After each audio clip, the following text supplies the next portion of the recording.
আসসালামু আলাইকুম। কি অবস্থা সবার, কেমন আছেন? আশা করি সকলে ভালো আছেন। তো হুমায়পুর কৃষি জনকল্যাণ ফাউন্ডেশনের পক্ষ থেকে আবারও আপনাদের সম্মুখে নতুন একটা কর্মসূচি নিয়ে আসলাম। তো এই কর্মসূচির মধ্যে আজকে কি রাখলাম আপনাদের সম্মুখে, অবশ্যই এই জিনিসটা তুলে দেবো। আপনারা একটু দেখতে থাকেন এবং চ্যানেলটা সাবস্ক্রাইব করে পাশে থাকবেন।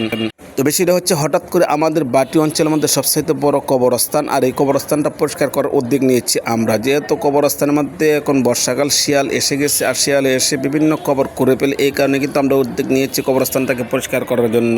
আর কবরস্থান পরিষ্কার করতে গেলে বেশ মোটামুটি অনেকটা সময়ের ব্যাপার, আর যেহেতু অনেকটা সময়ের ব্যাপার, এই কারণে কিন্তু মানুষের পেটের মধ্যে ক্ষতা লাগতে পারে। আর যেহেতু ক্ষতা লাগবে, এই কারণে আমরা হালকা কিছু নাস্তার ব্যবস্থা করেছি যারা কবরস্থানে কাজ করতে আসছে।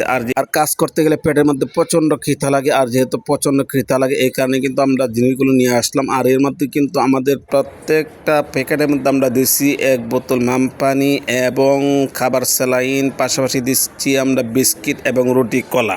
এগুলো প্যাকেট করে আমরা চলে আসলাম এখন কবরস্থানে। এই যে কবরস্থানে কিন্তু আমরা চলে আসছি গ্রাম থেকে, বেশ মোটামুটি কবরস্থানটা অনেকটাই দূরে। আর যেহেতু গ্রাম থেকে দূরে, আমাদের নৌকা দিয়ে আসতে হয়। কবরস্থানটা এরকম একটা জায়গার মধ্যে চতুর্দিক দিয়ে পানি, আর পানি ভেঙে কিন্তু আমাদের কবরস্থানে আসতে হয়। কবরস্থানতে বৃদ্ধ থেকে ছোট ছোট বাচ্চারা সহকারে কবরস্থানে চলে আসছে, আর এদের জন্য কিন্তু আমরা খাবারগুলো নিয়ে আসছি, যেহেতু তারা খাবারটা খেয়ে একটু স্বস্তি এবং শান্তি পাই। তো এখন আমরা চলে আসলাম কবরস্থানে। আর কবরস্থানে আসার পরে কিন্তু এই জিনিসগুলো আমরা প্রত্যেকটা মানুষের কাছে দিয়ে দিব, যেন তারা খেয়ে আবার নতুন করে কাজ করতে পারে। এই যে আমরা সবাই চলে উঠলাম কবরস্থানে, এই যে কবরস্থানে উঠলাম আমরা, কবরস্থানে উঠে দিকে বিভিন্ন জায়গার মধ্যে মানুষের কাজ করতেছে, তাদেরকে আমরা ডাক দিয়ে নিয়ে আসলাম কাছে আনার পরে তাদেরকে আমরা একটা একটা প্যাকেট করে দিচ্ছি, যেন তারা এই জিনিসগুলো খেয়ে আবার নতুন করে কাজ করতে পারে। আসলে এই জায়গার মধ্যে ছোট ছোট বাচ্চারা আছে, বৃদ্ধরা আছে, যুবক ভাইয়েরা আছে, যারা এই কবরস্থানে কাজ করেছে তাদেরকে জানাই আমি আন্তরিক অভিনন্দন ও শুভেচ্ছা। কারণ প্রতি বছর আমরা 1-2 বার এই কবরস্থানটাকে পরিষ্কার করে থাকি।